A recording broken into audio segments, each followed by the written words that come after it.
welcome back to our channel. I'm Amber. And I'm Nate. And together we're 2C1U. So just before we get started, we just want you to, if you want to get more notifications of our videos, like and subscribe and leave us a comment. Let us know what you want to hear. Give some feedback. Yes. Let us know what other topics you want us to talk about. But without further ado, let's get started. Yeah, so today we wanted to kind of share 3 things that had to be addressed really and changed within our relationship and the transition from being in a relationship to marriage in order for us to have a healthy marriage.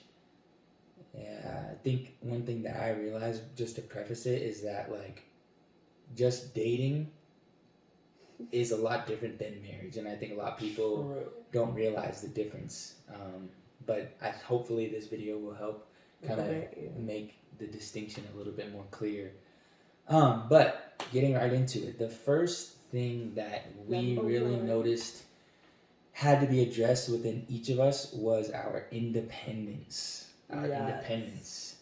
So, do you want to kick it off? I gotta start because clearly that's one of my big issues. Okay. So for me, independence. Jeez. You know, your girl was. Yeah. It's a little bit. It was really hard for me.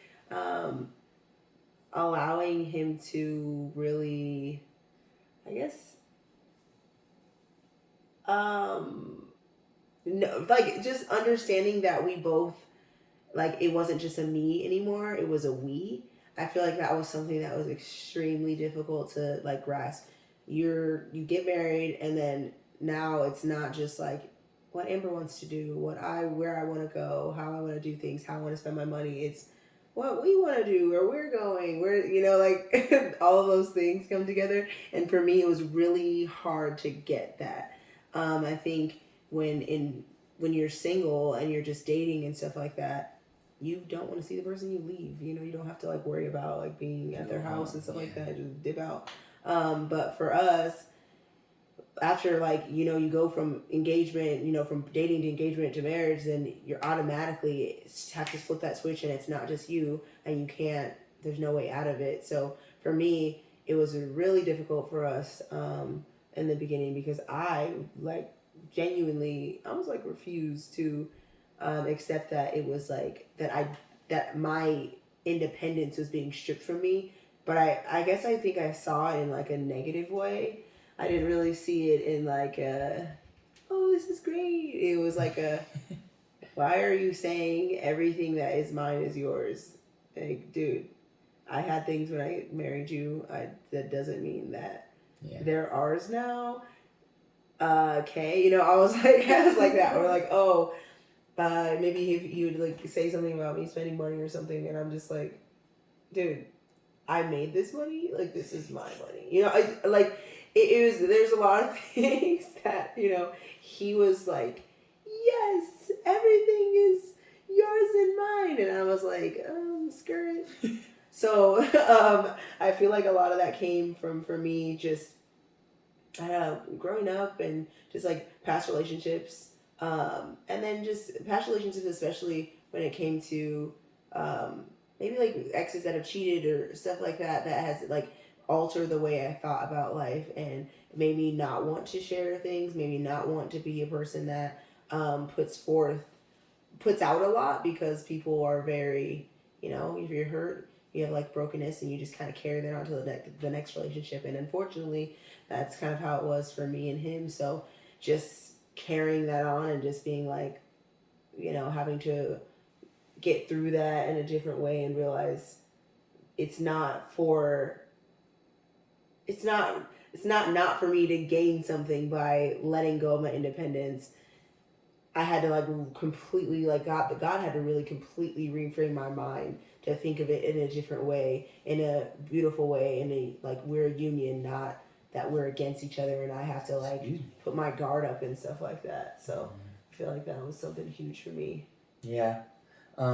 Similarly, like I think for me that my independence just transferred over in the form of me just continually doing the things I did when I was alone or when we were just dating and didn't Yes. necessarily live together. Things that, you know, once you do start to live with somebody, you realize some of their habits and stuff like that. Some of what they do, what they don't do, basically just how they live in their, I guess you could say, habitat environment. Yeah.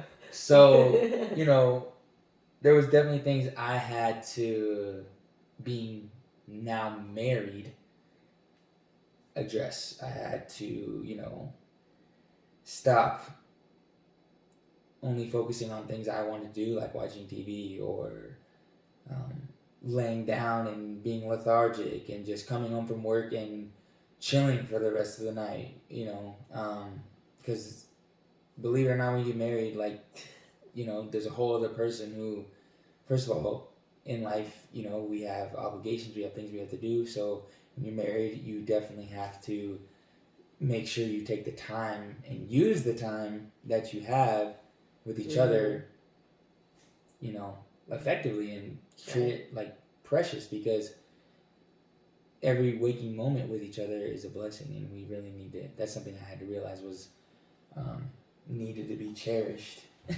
Because cherished all day long. Because, you know, I was used to coming home from work and turning the game on and chilling. Just reheating some leftover food instead of like cooking dinner.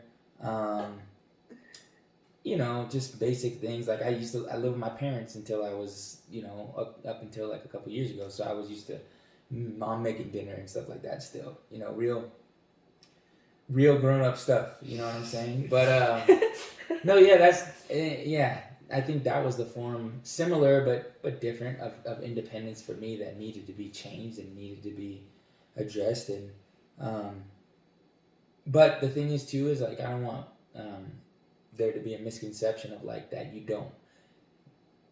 independence, having a certain level of independence isn't necessary in marriage. Because you know, that's something that, you know, we've talked about before too, is like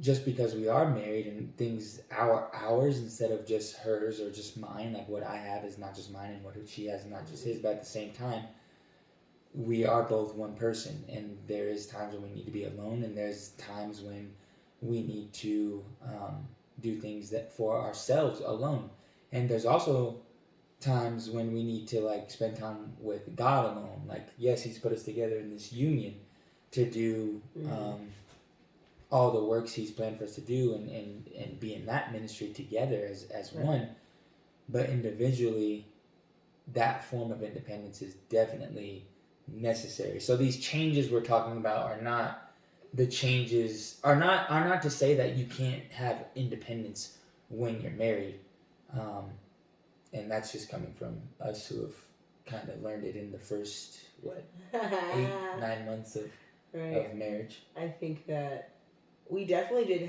go through like, you know, of learning independence, because he was an independence extremist. And I was obviously not.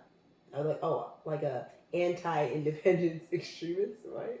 Something about, am I making sense? I'm not making sense. But I know I'm making sense. What do you mean though? Because you're like the person that's like, we're supposed to do everything together.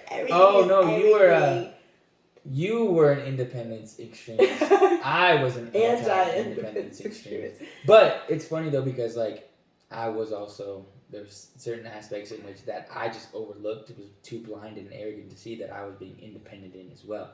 Mm-hmm. It's just that I think she was more, her independence was upfront. Yeah. Mine was kind of like, just like flew under the radar, but it comes out eventually, or did come out eventually. Yeah. And needed to be addressed. And also, you know, there's times when we have to hold each other accountable and kind of check in. It's a constant sharpening. But that's why it's so beautiful too, is because you have someone now to annoy, to live and do it with. I'd rather blossom together and work on my issues with somebody else than try and do it alone. Really, it's just a beautiful thing that I just have someone to annoy. So it's like when you're living in a house with somebody by yourself. I'm a really excited, hyper person. Like late at night, I'm like, Yeah. And so someone that's like him, that's like, it's bedtime at 8:30. I am just like that having someone to constantly just like mess around with and like pick their nose when they're sleeping. Just I don't know what I do to you. That is where like the fine line of independence is, because that's another thing. Like I've been used to, because like I start work early, especially like during the week, so I was used to going to bed 7, 8 o'clock at night. She, like she says, an uproar at the crack of dawn, and here I am like, gosh, I gotta be up in 3 hours, like, and it's definitely been an adjustment. It's definitely been finding the balance. Some nights, I gotta figure it out. Other nights, we're able to, I wind down. If you don't give me sugar fast, I don't know. 9 o'clock. You don't even need sugar. Let's be honest. Like it's just. I know, it's just a natural. Like I can literally work early too. I just, somehow get a burst of energy at 12 a.m. No big deal. She's definitely more of a play by ear, wing it, spontaneity. Makes life connoisseur. Fun. It is fun, and I love being together has brought out the spontaneity in me. But I'm definitely a like regimented, like scheduled person, and I like to have. But that's the thing that's so again beautiful about marriage is like, especially when it's ordained by the Lord, is He'll bring you somebody who is everything you are not, and then you guys, over time, are able to figure out the perfect balance of each and each. Yes. Yeah. That leads us to number 2. Communication is humongo. Huge. That is just the biggest thing when it comes to a relationship. And I'm gonna just let you lead off with that guy. Well, if even though I talked about how my independence needed to be addressed, I feel like if you seem to be more of the troubled individual in the relationship in that department, I'm definitely the more troubled individual in the relationship in the communication department, because and this kind of stems from my independence or what I was used to. I don't really like talk to people. So like without, talking to people regularly, yes, I have friends. Yes, I have a small circle who I keep in touch with from time to time. But I don't really like consistently text or consistently call people or consistently interact with other human beings like that, although I probably should, seeing that is what the Lord has called us to do. And I'm getting there. He has definitely broken a lot of things down in me, but that's a whole nother video. But I came into the relationship pretty much not knowing a lick about effective communication, even though I thought I did. I don't know really why I thought I did, but because there was no reason for me to think I did. I just pretty much sucked from the beginning. Just keeping it real. Yeah, kind of. But really but it's okay. And it's still something I'm in the process, yes, of being. I don't know what the word is. I guess getting better at is, but I mean, in general, layman's terms. But yeah, I didn't really know how. I mean, I think I thought I was good at communicating because I would want to make sure you're okay, call you, text you, ask you where you're going,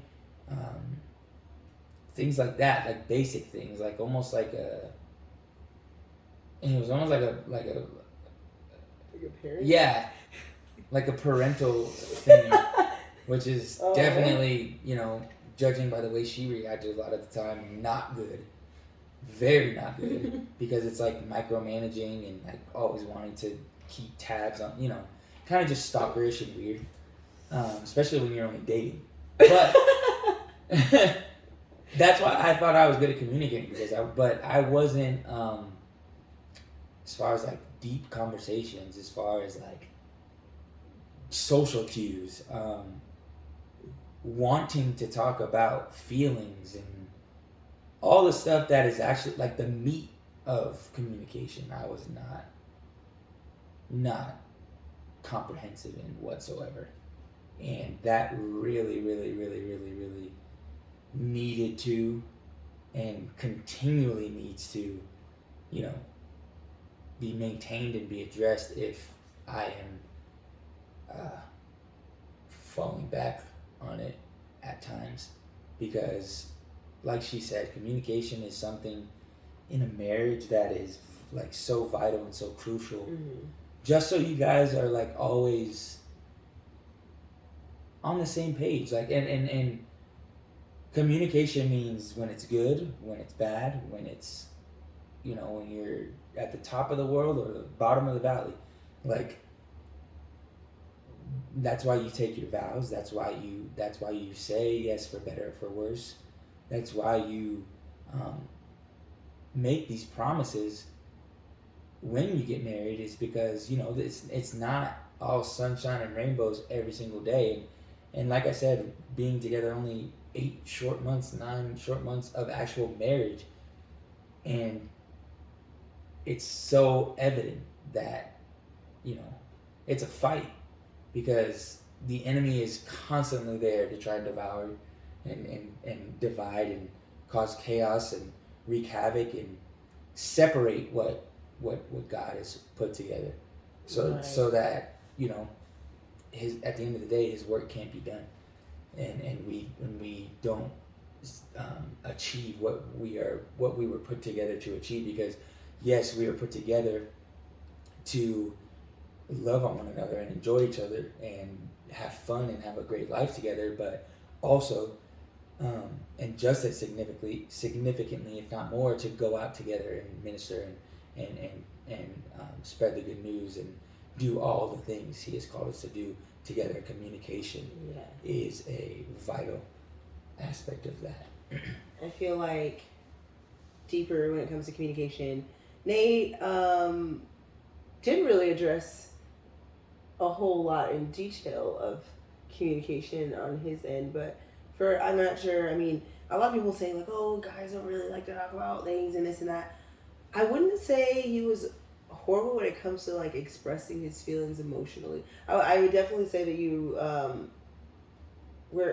are an emotional person, but it was just like things about like whether he's tired or he's just not feeling it, that can deter him from having a deep conversation. When I'm a person that's like, whether I'm sleepy, tired, angry, happy, sad, busy, I will always make time to have a deep conversation. I can always make time to hear you out. I can always make time to just like, let's have a heart to heart. I don't really care. I'm so into that because I feel like I thrived on that in just life. I love to know why people are the way that they are. I like to know, you know, them on a deeper level, because that's really what it is. We all can put up a facade and look a certain way on social media, out to the world, whatever, but the only person that really knows who you really are is God. And the only way I'm going to know who you really are is talking to you and deeply having conversation. And so for me and him, our constant roadblocks with, just, maybe not being in the mood to have a deep conversation. And I'm not even saying that I was perfect in communication either, because I really am not. I think because I'm such a talkative person and I love to talk. I love to talk to people. I will text people all day. I'll call people all day. I will literally check on you and set my text message to a reminder to text you literally, what is it? If it's 12 a.m., I will set a reminder that will send out a text to you the next day just because I wanted to check on you to make sure you're okay. I don't know, or I just be like, oh my gosh, I wonder how so and so's doing. You could totally have not talked to me like for 7 years, and I still want to like talk to you. So I don't know. I just love people. So for me and him, it's just like for us and our relationship. Nate definitely has always been a person that just, I guess, didn't know how to articulate conversations. I feel like the biggest thing is just like knowing what you want to say in your mind, but not actually saying that, and being on the flip side, the other person listening to things, it would make it confusing because, like what I have in my mind to say, nobody can read mine. So just that was one of those things for us that was really like difficult because you don't read minds. So if you say one thing and then you say and you're internally meaning something else, how does someone like me know that? And so I feel like for us, we really had to like work on properly portraying what we meant, because in relationships it's so easy to misinterpret something, misinterpret a gesture, misinterpret just a tone. There's so many ways, misinterpret a text. There's so many ways to misinterpret things and that be pushed off into some crazy argument or something like that for no reason, Right. only because somebody could have been tired, somebody just could have been cranky. You don't know like what's going on in the person's mind, and if you just communicate something as simple as like no, I could totally be saying no, like no, whatever, but it could come off to him like now. So it's just like, it's really important, especially in like, we've definitely learned more so in marriage because, like I was saying before, when you're dating, I can literally leave and I don't really have to deal with your issues. I can just, go somewhere else. But when in marriage, it's a constant work and a constant fight to just stay. You don't get a choice. There's no out in communication. You definitely, and I learned this firsthand, is like you can't just not address something like that needs to be addressed. Like elephants in the room. Yeah, like if you had a little scuffle or a disagreement at a point, and then it you know how you'll have a disagreement with somebody or your significant other, and then it kind of just like flares out, and later on in the day, you come back I was a person like who didn't like confrontation, and I was more content with just letting it drag out and hoping the fire blows over, whereas she is like, so we're just gonna act like nothing happened, which is at the end of that's the right perspective to take, because things accumulate, and then eventually like I would let things go, and then they would accumulate, and then I would bring them up again, and it was just all bad. So like she was saying, I didn't really talk in a lot of detail about what I struggled with in communication, but that was something for sure. Not saying something or addressing something in the moment, but waiting till later. Also not being able to fully explain myself the first time and having to go back and think about what I really wanted to say instead of I speak before actually thinking, which is extremely dangerous, and it's also the opposite of what the word says, which is to be slow to speak and quick to listen. Right. I would be quick to speak and really just thought I would be listening, but I was just waiting to speak a lot of the time and already thinking of what I was going to say while she's talking, or taking my perspective as just law instead of actually sitting down and having a conversation, just taking offense and things of that nature, and it all fell under the category of poor communication skills, not knowing how to effectively say what I wanted to say or say what I needed to say without blowing up or having something blow up. And one thing while you were just speaking that came to my mind was like, a lot of times,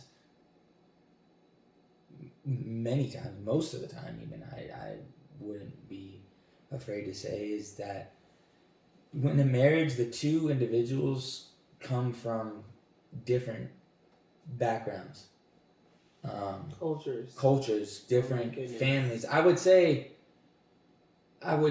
cultures in this aspect, but more so I feel like it's a familial thing. Culture definitely has an impact, but in regards to our specific families, like her family is a rambunctious, say what you feel and make sure you communicate effectively so everyone's on the same page and don't hold grudges, keep things like that, like just constant open gates of communication. There's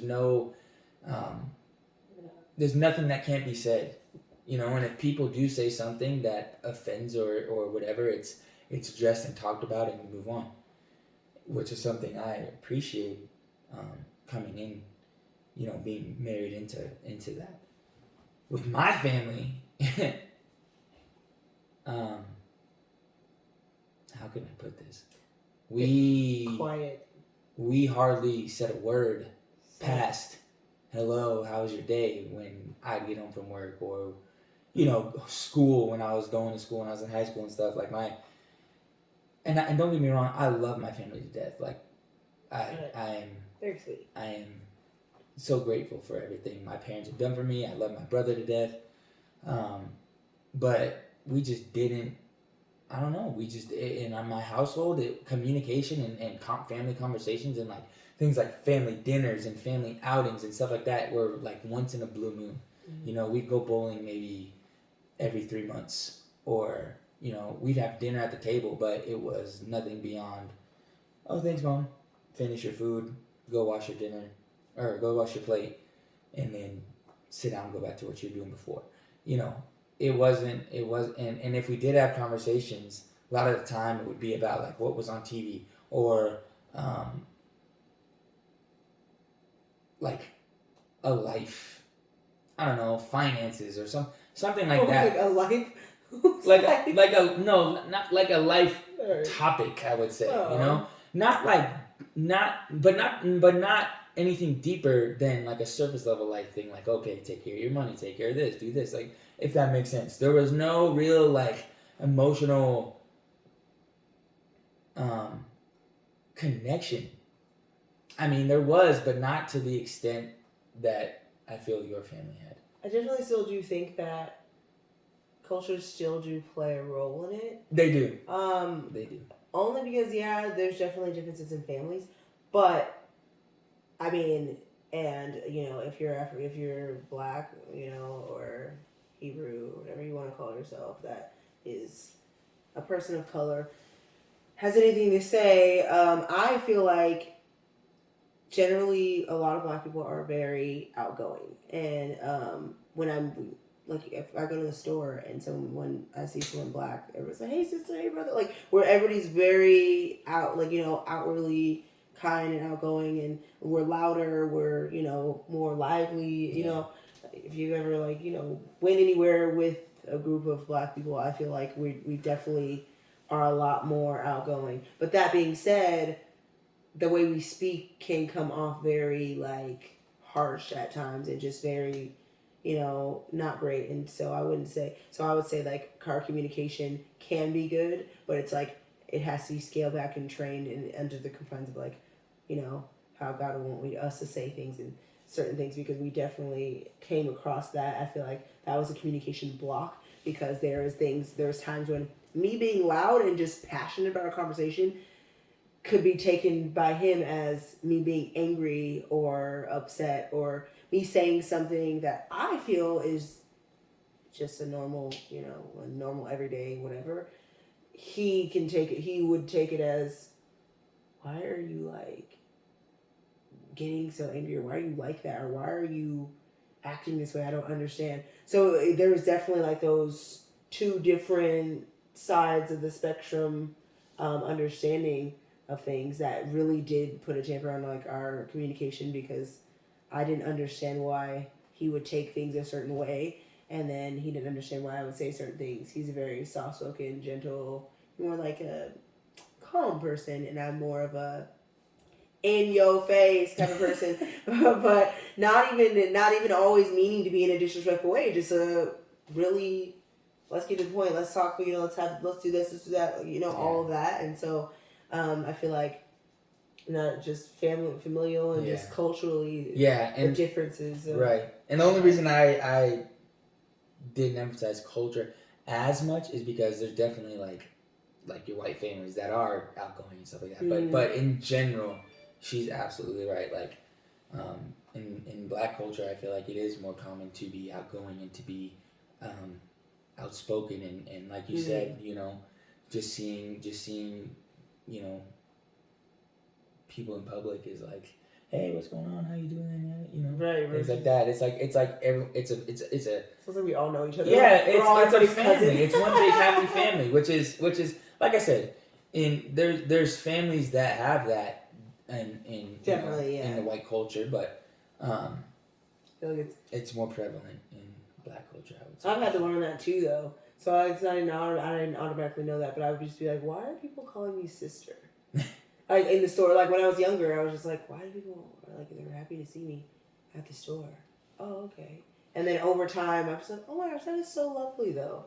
It is. Having experiences in college like that too, where you're in places and meeting new people, and people are just so inviting and happy, and it's like that's cool. But that just leads us to number 3. Yep. Our final topic of the night. And that is being in constant pursuit of one another. Of your lover. Yes, of your lover. You want to kick it off? What do you have to say about that? Man, what can't I say? I'm just kidding. Constant pursuit. What I feel like there's a huge difference between how females and what females feel like they need versus what males feel like they need.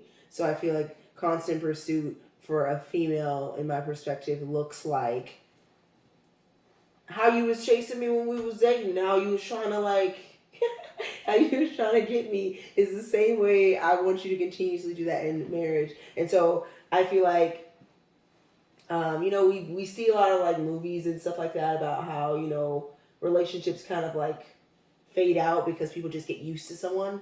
Not even movies. I feel like real life. Yeah, that's real life too. But I was trying to help a couple people out. But yeah, I feel like that's something that was super huge. Is just constantly wanting to feel like you want me the same way you wanted me when you first decided that you wanted to date me, or when you were first trying to get at me, or whatever we want to call it.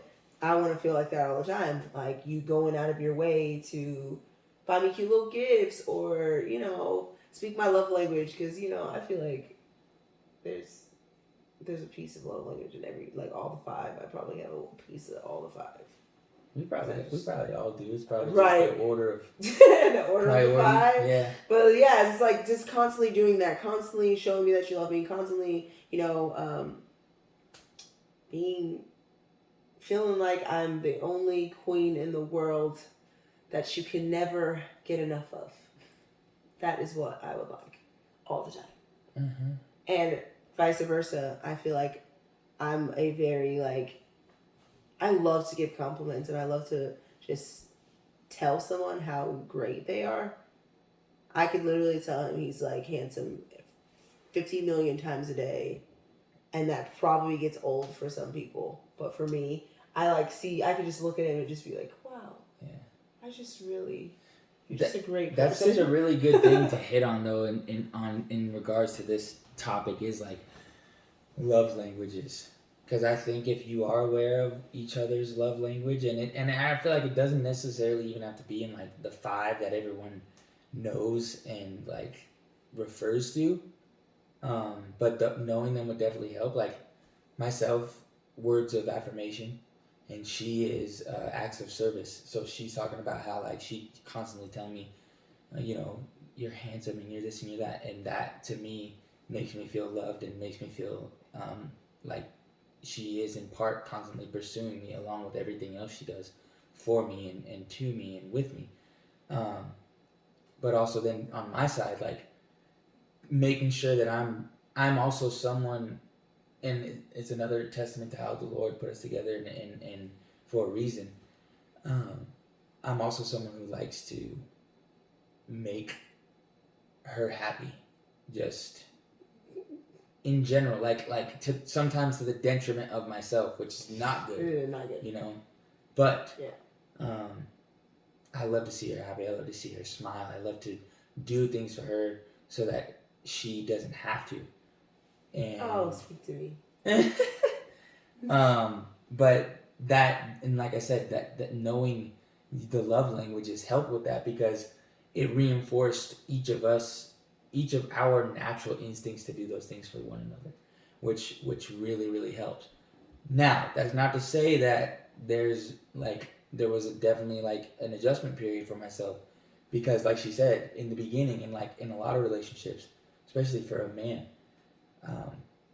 you know, we start off with proper courtship, with an extent of chivalry,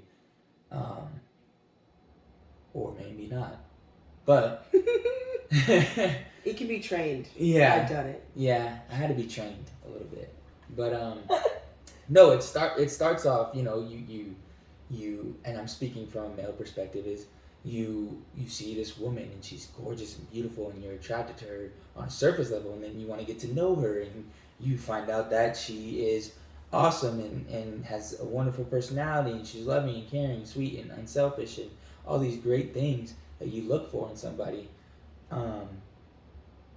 But then over time, it has happened again and again and again in so many people's relationships. Like you become, like she said, used to it. It becomes like dull. It becomes less intriguing because you know you've had it for a couple months, or you've experienced that person and everything she has to offer for this long or that long.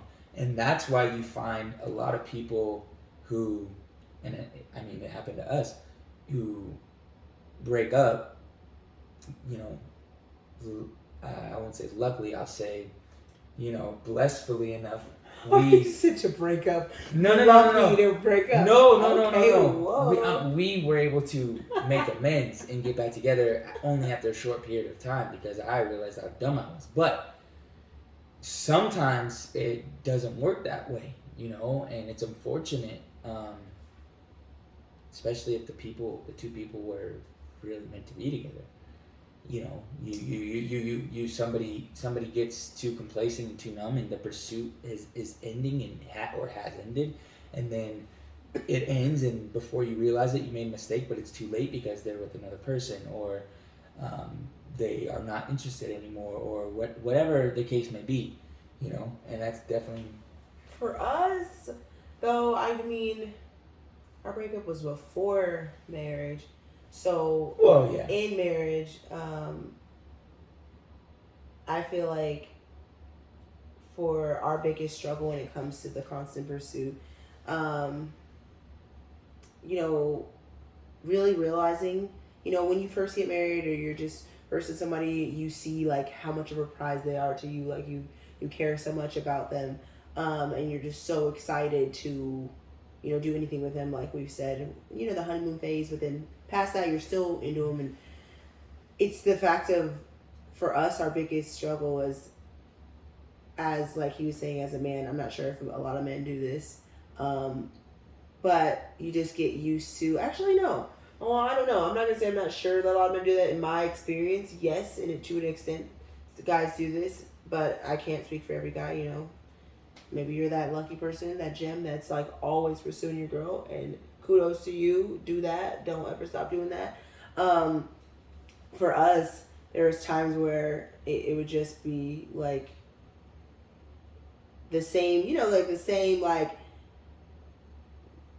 what is it? Not like sweet nothings that people like whispering sweet nothings, or like the deep, like he'd tell me like in deep detail how much I meant to him all the time. And then at times, there are times when it would just like fade out, and then he just wouldn't, you know, it was just like I'm just a common thing in his life. And those were kind of some of our roadblocks there. Um, and then vice versa, like me, like expecting him to do things. Okay, granted, he's doing these acts of service because he loved me, but I'm just expecting it to be done because, you know, you always done that. You know, not realizing it's a gift for him to, you know, do all these extra things for me and to make me happy or do things to, you know, cater to my love language. So it was just on both sides, just not, you know, realizing just how deeply it goes and how deeply someone's actually doing it because they are trying to pursue you, but in the same breath, not doing something and, you know, just completely I think disregarding. a big aspect of constantly pursuing your husband or wife is just presence and awareness. Because if you are constantly, you know, I guess a good word would be like resetting every single day. You know, because it's like you go through a day, okay, like ask yourself, okay, what can I do for my wife today? What can I do for my husband today to make them feel special and loved and cared for, whether you see them all day or not? Because some days, you know, with our schedules and stuff, you know, we may not see each other for the whole day almost, or we may not, you know, sometimes have to spend the night somewhere else at a family member's house or wherever. But like, as long as you are putting forth that effort and waking up, not carrying over like what you have already done, because yeah, it can get tiresome, it can get overwhelming, especially in conjunction with every other thing that you have to do in life. Right. Work, you know, church stuff, friends, because you know you have different friend groups, you have similar friend groups, but sometimes you gotta, you know, handle business on one side that they don't. So they don't, you know, they might not see it as you being, but that's the thing, is you can't let that get in the way of your constant pursuit. And that's one thing I've definitely learned. And one thing I wanted to touch on too is like how you were saying we had split up before marriage. I was referring to pretty much the buildup of like when I was speaking about that is the buildup of the constant pursuit, and kind of like how it ebbed and flowed, you know, especially up to marriage. But one thing that I will say marriage did do is it did, although, you know, I haven't been perfect within marriage as well. It's been ebbing and flowing and you know, things of that nature. But marriage will motivate you to do right by your significant other. I think if you really do love the person. Yeah. If you really do love the person and you made the commitment and you realize the weight of what you're doing or what you've just done, like for me, spiritually especially, there was a huge shift, like major shift, and I felt it the night of our wedding. Like it immediately difference in the spirit. Yeah. And it was motivating, it was influential, and it was like, okay, like this is like serious. This is huge. Yeah. This is not this is not this is a forever thing. This is not something that you can easily you know, not easily broken. Break. Yeah, you can't break it as easily as the world portrays it to be. Like, yeah, you can get a divorce, and it's people always say like, oh, it's just a piece of paper. Why do I need to get married? No, it's not just a piece of paper, because marriage is not just what society plays it out to be. Exactly. It is so much deeper than that. It is so much more binding and significant than a lot of people think. And I think that's another thing too, where it's like for me going into it, I didn't, even the months leading up to marriage, I was still a person like, oh my gosh, is this like what? Like, is is this the man? Is he not the man? Is he gonna like flake on me? Like I was still the person that was which was like a wishy-washy kind of excruciating for me. I know, like it was like torturous. Are you gonna love me? Like, do you want to be with me? I'm like, yes. And I'm like, oh. But then it was like, sometimes do I? But I would always say that I know this is right. But it would, the enemy just working hard, always, never stopping, right, trying to get me to question it. But for me, obviously I was, in a whole other world getting attacked, I guess. But because I was a constant like, oh no, like I hope this is the right decision because I'm like a one and done forever because that's how it should be. So I'm like, okay, but in the same breath, like I can even attest to that. Leading into like a month or something up into marriage, I was still in a place where like I know I love this person, I know I want to be with him, but in the same breath, I was like scared a little bit, like nervous about, oh my gosh, like is this gonna work? Is this gonna work? I hope this works. I don't want this to not work, And then literally get married, and day of, like everything changed.